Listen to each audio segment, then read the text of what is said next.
شافي في الجانب الايسر، شافي الدوسري،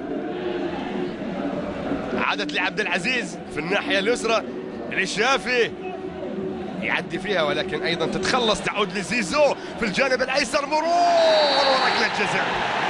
ركله جزاء يحتسبها عبد الرحمن العمري حكم هذا اللقاء بعد الدخول الاخير، وركله جزاء هلاليه.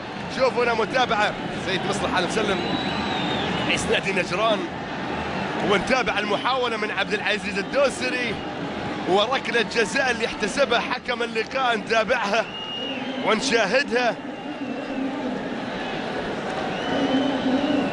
شوفون التدخل اللي كان من نواف والإعاقة وركلة الجزاء الهلالية. إذن نشوف عاد بأكثر من زاوية الحقيقة الدخول الأخير وركلة الجزاء. ياسر القحطاني على التنفيذ بركلة الجزاء، هدف ثالث للهلال. ياسر،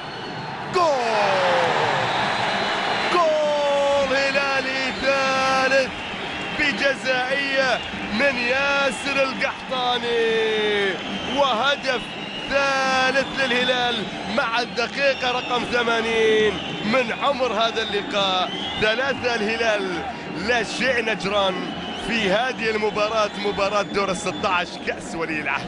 شوف القحطاني على يسار حارس المرمى ينفذ الكرة الماضية، وهدف ثالث لمصلحة الهلال. 3 مقابل لا شيء.